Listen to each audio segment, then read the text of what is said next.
buenos días, mis amados hermanos. Dios me le bendiga mucho en este día. Quiero en este momento iniciar, ¿verdad?, con una oración para que el Señor nos pueda guiar, ¿verdad?, en este tiempo a toda su verdad y que su palabra, que es el agente para transformar, ¿verdad?, nuestros corazones, este agente que va a guiarnos, ¿verdad?, a reconocer, ¿verdad?, el camino de Él y a través de su Espíritu Santo convencernos completamente de quiénes somos realmente frente a un Dios santo y todopoderoso. Pero vamos a orar y para poder dar continuidad, ¿verdad?, a lo que es esta serie de confinados, ¿verdad? ¿Qué hacen los hijos de Dios cuando están en esas circunstancias? Vamos a orar. Señor Jesús, te damos gracias, mi Dios, por darnos la gran oportunidad que todos nosotros tenemos para honrarte, para glorificarte y, Señor, para poder darte lo mejor de nosotros a ti. Guíanos en esta mañana toda verdad a través de tu Santo Espíritu. En el nombre de Cristo Jesús oramos todos. Amén y amén. Muy bien, mis amados hermanos, vamos a dar entonces continuidad a esto y en la mañana de hoy vamos a nosotros a hablar o a continuar hablando sobre el apóstol Pablo. Bien, la semana pasada hablamos de Pablo y Silas en esta parte donde ellos le había acompañado después de haber sido arrastrados, azotados, ¿verdad?, encarcelados en una prisión horrible. Aún así, ellos oraron, nunca se apartó las alabanzas de su boca, pero también ayudaron al carcelero a que no cometiera suicidio e incluso le predicaron el evangelio no solamente a él, sino a toda su familia, viendo así esa maravillosa bendición de ver a el carcelero y a toda su familia salvo, ¿verdad?, haber creído en Dios en esta parte. Pero la mañana de hoy vamos a continuar ampliando un poquito más acerca de la vida del apóstol Pablo, de los confinamientos que él tuvo, y vamos a ver uno de los aspectos bien importantes que también él tuvo en este confinamiento que vamos a hablar en el día de hoy. Pero antes de eso, déjenme darle un poquito más de detalle de dónde proviene Pablo. Pablo, Jesús había llamado, no era su nombre, Jesús le había dado ese nombre, ¿verdad? Jesús había llamado a un hombre que se llamaba Saulo de Tarso, ¿bien? Y este hombre fue considerado uno de los hombres tal vez más peligrosos para la iglesia en aquel entonces. Muchos de los discípulos, ¿verdad?, de los creyentes de ese entonces tenían miedo, terror a este hombre al escuchar este nombre de Saulo de Tarso, ¿bien? Así que Jesús llama a este hombre y lo lo escoge como su embajador, ¿verdad?, de este ministerio de reconciliación, como el apóstol Pablo diría más adelante a los Corintios. La idea es que él le envía, lo escoge y lo envía como embajador. Y aunque parezca raro para muchos, el ministerio de Pablo no cesó incluso estando en confinamiento, sino todo lo contrario, crecía cada vez más y este ministerio se iba consolidando más a través de sus dificultades, sufrimientos y confinamientos y apresamientos en todo el transcurso del tiempo. Ahora, aún en este estado, por lo menos se le considera que él escribió 4 de las 17 cartas del Nuevo Testamento. 4 de ellas se consideran que fueron escritas en prisión, él estando en prisión. Y algunos de ustedes conoce a Efesios, ¿verdad? Efesios, Filipenses, Colosenses y Filemón son cartas que se le atribuyen a Pablo mientras sufría confinamientos o estaba encarcelado no podía salir. Bien, así que el sufrimiento y los confinamientos de este hombre, nuestro Señor lo usó para darnos maravillosos principios de la actitud que un hombre debe de tener, un hombre que sirve a Dios, qué tipo de actitud debe de tener, incluso cuando está en medio del sufrimiento, cuando la muerte, ¿verdad?, se enfrenta a los hijos de Dios. Bien, pero la providencia de nuestro Dios es maravillosa e impresionante. La prisión era exactamente donde Dios quería al apóstol Pablo, quería que Pablo estuviera en prisión en esos momentos específicamente también. Dios mismo ordenó, ¿verdad?, las circunstancias para que el apóstol Pablo estuviera en esas circunstancias de confinamiento y de prisión en su vida, ¿verdad? Dios mismo organizó eso, pero Dios tenía un propósito y nosotros podemos ver este doble propósito reflejado en las Escrituras, donde Lucas, que es el escritor de los Hechos de los Apóstoles, nos dice entonces en el capítulo 9.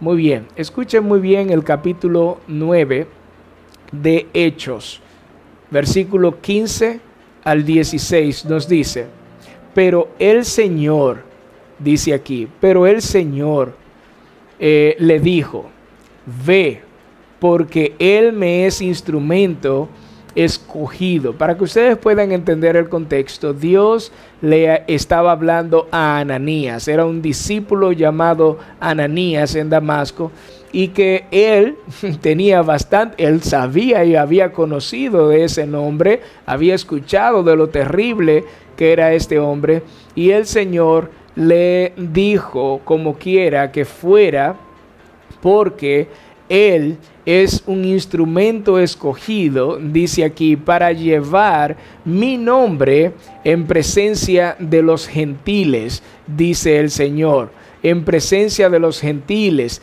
de los reyes y de los hijos de Israel. Dice entonces, como un segundo propósito, porque, dice aquí, yo le mostraré cuánto debe padecer por mi nombre. Impresionante, impresionante. Aquí vemos cómo esta doble razón por la cual Dios escoge, ¿verdad?, a Saulo de Tarso, que luego lo llama Pablo. Bien, primero era para que pudiese llevar, ¿verdad?, su nombre hacia los gentiles, a los reyes y a los hijos, ¿verdad?, de Israel. Y también el otro propósito o la razón de eso es que yo le mostraré cuánto debe de sufrir, en otras palabras, o padecer por mi nombre. Tenemos fuentes excelentes de información sobre el continuo ministerio del apóstol Pablo durante estos años de confinamiento, ¿bien? Y esos momentos difíciles que él tuvo también.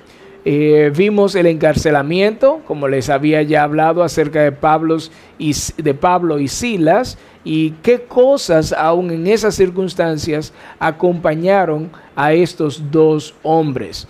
Pero también cómo vimos el maravilloso beneficio de su fidelidad al creer a el carcelero y también a toda su familia. Posteriormente también se bautizaron. Una de las cosas que aprendemos también de este confinamiento del apóstol Pablo y que le acompañó en todo el transcurso de sus confinamientos fue el conocimiento claro de esto, el conocimiento claro de dicho padecer, el conocimiento claro del sufrir, bien por el nombre de Cristo Jesús. Bien, esto nos lleva a nuestro primer punto y es de lo que quiero hablar y enfatizar en el día de hoy. Bien, conciencia del sufrimiento. El apóstol Pablo tenía conciencia, una conciencia clara acerca de su servicio. Que su servicio al Señor, hermanos míos, que su servicio al Señor iba a traerle sufrimiento. Bien, iba a traerle dolor a su vida.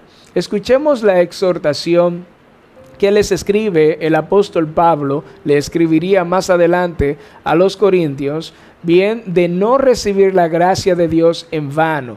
Y pues él y los demás le habían dado un gran ejemplo para no desacreditar este maravilloso ministerio de la reconciliación entre Dios y los hombres.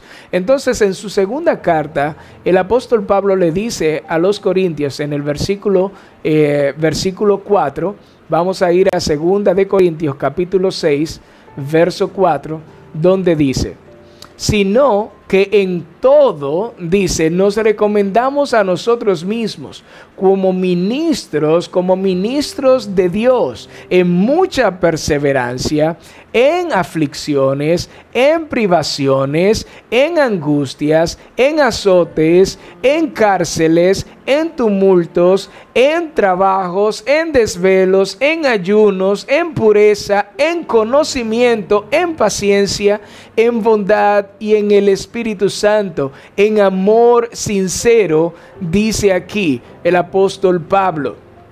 Bien, el versículo 7 nos dice: en la palabra de verdad, en el poder de Dios, por las armas de justicia para la derecha y para la izquierda, en honra y en deshonra, en mala fama y en buena fama, como impostores, pero veraces, como desconocidos, pero bien conocidos, como moribundos, y he aquí, vivimos como castigados, pero no condenados a muerte, como entristecidos, mas siempre gozosos, como pobres, pero enriqueciendo a muchos, como no teniendo nada y aún poseyéndolo todo, dice el apóstol.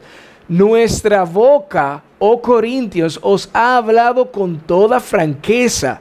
Nuestro corazón se ha abierto de par en par. No estáis limitados por nosotros, sino que estáis limitados. Escuchen muy bien. No es que estáis limitados por nosotros, dice el apóstol Pablo, por lo que estaban sufriendo, sino que estáis limitados.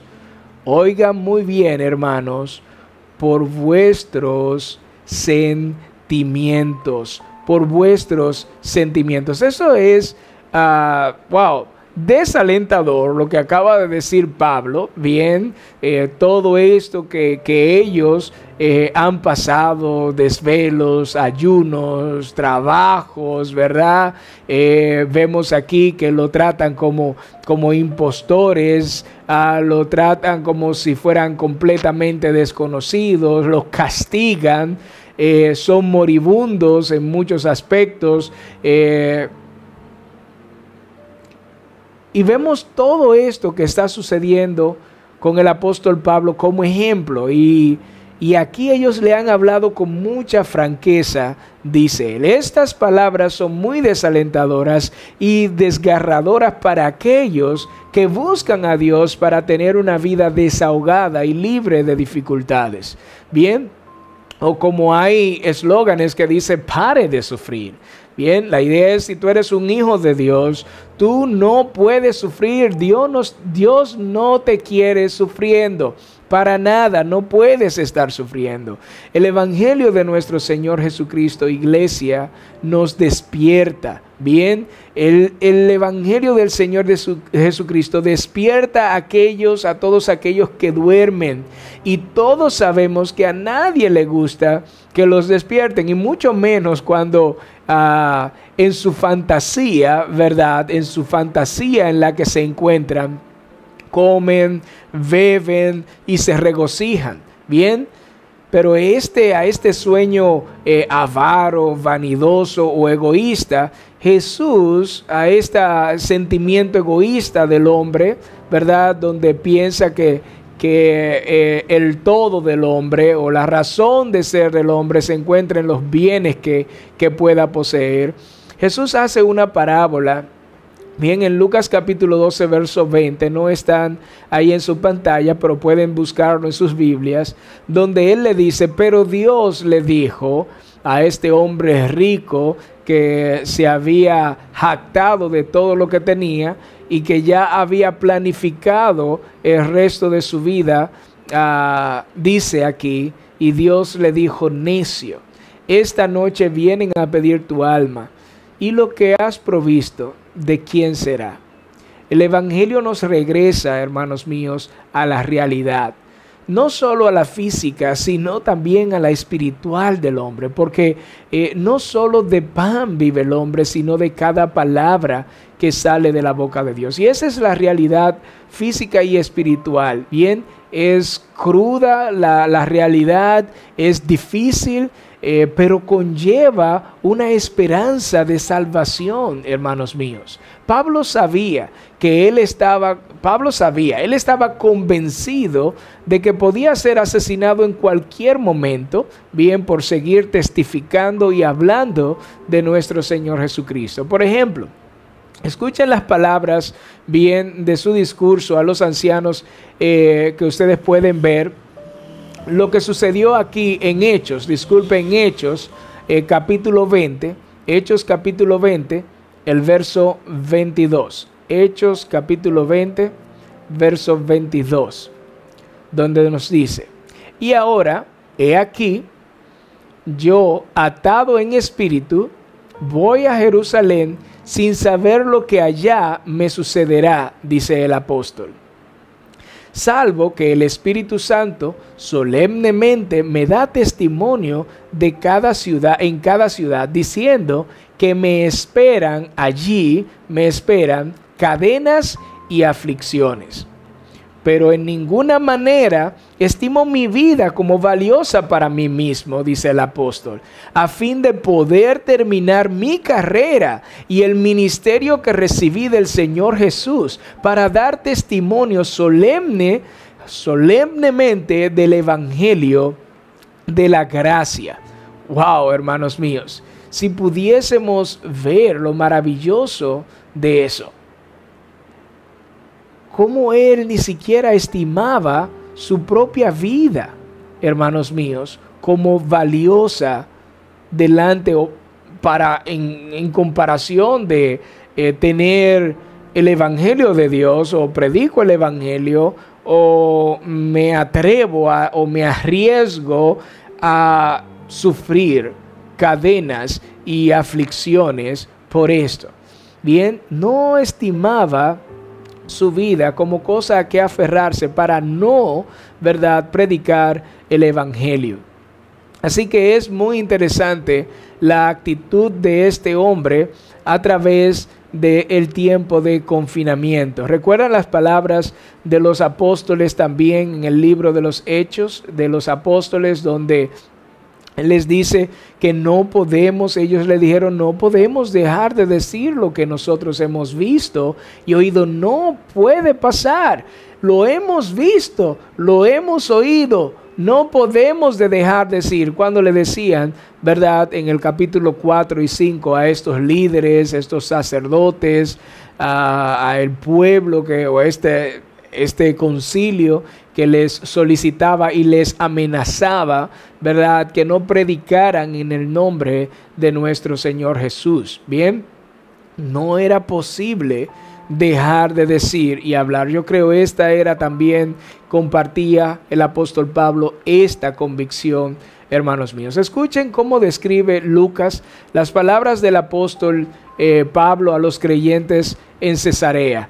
Capítulo 21, el verso 13, el apóstol dice: porque yo estoy dispuesto no solamente a ser atado, dice aquí, sino también a morir en Jerusalén por el nombre de Jesús. Esta era la actitud del apóstol. Esta era la actitud que él tenía con respecto a eso. No importa, estoy dispuesto a ser encarcelado. Recuerden que el Espíritu Santo le decía solemnemente en cada ciudad que él iba, que le esperaban cadenas y aflicciones. Así que él estaba dispuesto no solamente a estar encadenado o sufrir, sino incluso hasta morir por el nombre de nuestro Señor Jesucristo. Pablo estaba muy consciente de las dificultades y el peligro que representaba servir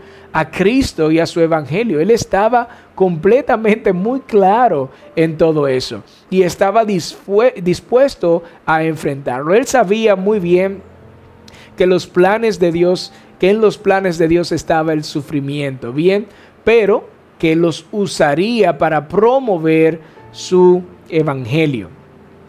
Al pasar, ¿verdad? Pasó, como ven, si ustedes pueden seguir leyendo esta parte de la historia del apóstol Pablo, él pasó por Jerusalén, fue arrestado, obviamente, como estaba dispuesto también en su mente y en su corazón pasar por allá, incluso sabiendo que iba a ser arrestado, y toma esa ocasión para presentar entonces el evangelio y la resurrección de nuestro Señor Jesucristo, no solamente a la multitud, sino también al concilio o estos gobernantes del pueblo judío. Bien, así que en Hechos capítulo 23, el apóstol Pablo es golpeado y estando en medio de un acalorado conflicto entre los saduceos y los fariseos sobre la resurrección de entre los muertos, el comandante tuvo temor que lo tenía allá. Él tenía temor de que destrozaran a Pablo en ese lugar, así que lo saca de ahí a la fuerza y lo confina en un cuartel. Y es estando confinado allí en ese lugar que nuestro Señor Jesucristo le dice lo siguiente en el versículo 11 de ese capítulo 23 de Hechos. Escuchen lo que nuestro Señor Jesucristo le dijo. A la noche siguiente, después de que por poco y lo destrozan esa multitud o lo despedazan como pensó el comandante, dice, a la noche siguiente le apareció el Señor y le dijo, ten ánimo, bien, ten ánimo, porque como has testificado fielmente de mi causa en Jerusalén, dice aquí, en Jerusalén, así has de testificar también en Roma, dice aquí. Es interesante, ¿verdad? Es muy interesante lo que nuestro Señor le ha dicho. Son palabras de ánimo y esperanza para un hombre que estaba a punto de ser despedazado, como lo describe Lucas, bien, el día anterior, y que ese mismo día, si ustedes siguen leyendo el contexto de lo que sucedió, el dramatismo en él, ese mismo día, más de 40 judíos jurarían que no iban a comer ni beber nada hasta no haber matado a Pablo. Bien, así que estas palabras pudieron haber sido de gran ánimo y esperanza para Pablo de salir con vida de ese lugar, pero la palabra así de este texto que nosotros vimos aquí en este versículo tiene muchas implicaciones, bien, muchísimas implicaciones, porque esto no solamente incluye el mensaje de salvación, sino que incluye también sufrimientos y confinamientos que tuvo él en Jerusalén. Y estaba encadenado, estaba confinado en ese lugar, había sido golpeado también en ese lugar, pero nuestro Señor Jesucristo le dijo, porque como has testificado de mí a causa de mi causa en Jerusalén, así has de testificar también en Roma. De la misma forma, bien, iba a testificar el apóstol Pablo. Así que eso pasaría también en Roma, porque era así mismo, iba a testificar allá. Pablo sufrió para extender el evangelio de Jesucristo. Tuvo siempre la plena conciencia de tal sufrimiento desde Jerusalén y hasta que llegó a Roma en su final, ¿verdad? El apóstol Pablo compartiría con uno de los apóstoles estas palabras que voy a mencionar a Timoteo, que le brindan al creyente una perspectiva real, ¿verdad? Realista de lo que significa vivir para Cristo. Vamos a ver lo que Pablo le dijo a Timoteo. El apóstol Pablo le dijo a Timoteo en su segunda carta, le dijo lo siguiente: pero tú has seguido mi enseñanza, conducta, propósito, fe, paciencia, amor, perseverancia, persecuciones, sufrimientos con los que me acaecieron en Antioquía y en Iconio y en Listra. ¿Qué persecuciones sufrí? Y de todas ellas me libró el Señor. Y en verdad es seguro que todos los que quieren vivir piadosamente, dice el Señor, padecerán persecución. Esto es impresionante, hermanos míos. Todo está al unísono con lo que nuestro Señor Jesucristo también les había dicho a sus discípulos. En Juan capítulo 15, no está allá en sus pantallas, pero pueden buscarlo también en sus Biblias o anotarlo. En Juan capítulo 15, el verso 20, acordaos de la palabra que yo os dije, un siervo no es mayor que su Señor. Si me persiguieron a mí, también os perseguirán a vosotros. Si guardaron mi palabra, también guardarán la vuestra. Iglesia, bien, estas fueron las enseñanzas claras de nuestro Señor Jesucristo. Esta es la realidad del sufrimiento del creyente. El evangelio, hermanos míos, que Jesús predicó a sus discípulos fue un mensaje que dejaba muy claro cuánto tenían que sacrificar para ser su discípulo. Bien, ellos tenían que sacrificarlo todo. El reino de los cielos está lleno de discípulos, no de crédulos. Iglesia, todo, hermanos míos, bien, y porque todo el que escucha su voz le sigue, y aquel que le sigue no mira atrás, según Lucas capítulo 9, 62, o a todo aquel que escucha su voz le sigue, como Juan capítulo 10, versículo 27. Bien, en Mateo capítulo 10 Jesús les da poder a estos discípulos para enviarlos a hacer el ministerio, los envía para sanar enfermos, hacer milagros asombrosos, le da el poder, le da la autoridad para que hagan todos estos grandes milagros, pero también les ofrece un panorama realístico de los peligros inminentes que todos ellos iban a enfrentar. Bien, todos ellos Jesús le da un claro mensaje en este capítulo 10, juntamente con el poder y la autoridad que le da para hacer grandes milagros a todos ellos y para la comunidad en general, para la humanidad. Pero, hermanos míos, quiero compartirle dos cosas que estuve reflexionando en ellas. Y una era esta: si el evangelio de Cristo te ha despertado, bien, si realmente el evangelio de Jesucristo te ha despertado, iglesia, no habrá forma de que este mundo te haga vivir nuevamente en un sueño, en una fantasía. No, el evangelio abre nuestros ojos. Podemos ver la realidad de la vida, como nosotros vimos, hermanos míos, y como nuestro Señor Jesucristo le habló a estos muchachos que habían ido para que Jesús les repartiera, ¿verdad?, la herencia. Y Él les dice que se cuiden de la avaricia, porque el todo del hombre no consiste en los bienes que posee. Si nosotros pudiésemos comprender este maravilloso mensaje, que cuando el evangelio llega y entra a nuestra vida y podemos confiar plenamente en Él, nuestros ojos se abren a la realidad. No es que ahora el sufrimiento y las aflicciones de este mundo, las injusticias de este mundo, ahora no nos van a tocar para nada. Incluso tenemos los ojos muy bien abiertos y ahora comprendemos las razones por las cuales estas cosas van a seguir afectando nuestra vida y lo seguirán haciendo hasta que Cristo venga o hasta que nosotros volvamos a Él.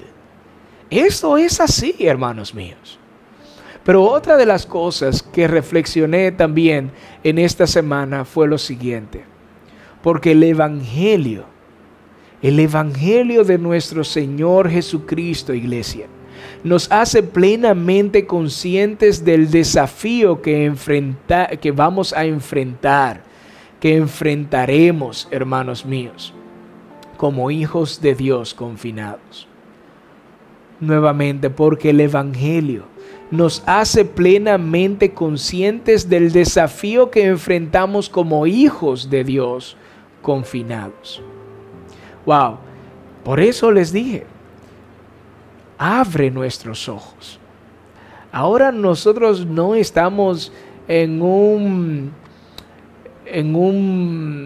planeta místico, en una especie de sistema místico ahora que nada ahora nos puede tocar porque ahora somos hijos del Dios Altísimo, etcétera, etcétera, etcétera. Hermanos míos, nosotros lo podemos tener todo. Y esa es la actitud que nosotros vimos del apóstol, al apóstol Pablo. Es como si estuviéramos desconocidos, pero somos muy bien conocidos por nuestro Dios, como moribundos, pero vivimos, hermanos míos, castigados, pero no somos condenados, ¿bien?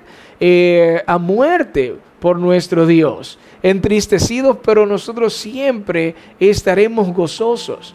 Esta es la gran bendición del creyente, hermanos míos. No es solamente un aspecto de optimismo personal, donde ahora llegaron unas aflicciones y ahora vamos a ver lo positivo de esto malo que nos está pasando. Para nada, tampoco significa eso. No. Es que la confianza, bien, que nosotros hemos depositado en nuestro Dios es tan grande que no nos importa.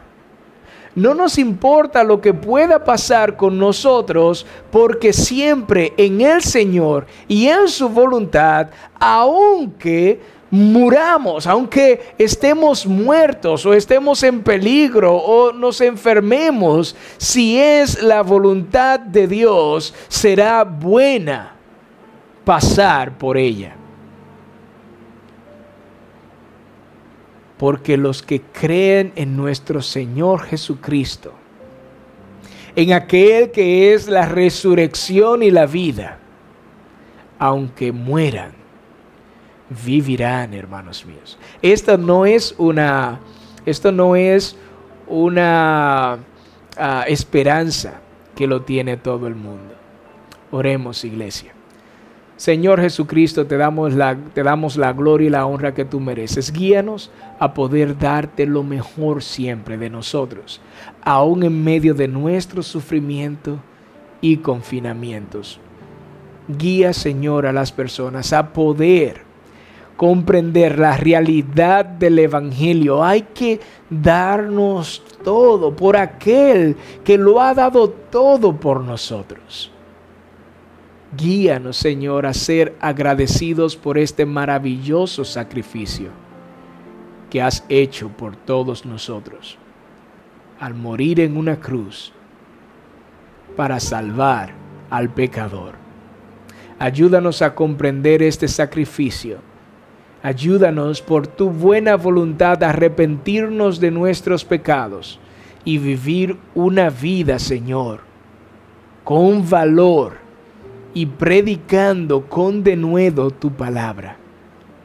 En el nombre de nuestro Señor Jesucristo, oramos. Amén y amén. Hermanos míos, Dios me le bendiga muchísimo. Espero verles. Recuerden que hemos cambiado la hora de los miércoles a las 7:30. Cualquier cosa, por favor, iglesia, contáctenos a través de las redes sociales, de nuestro correo electrónico.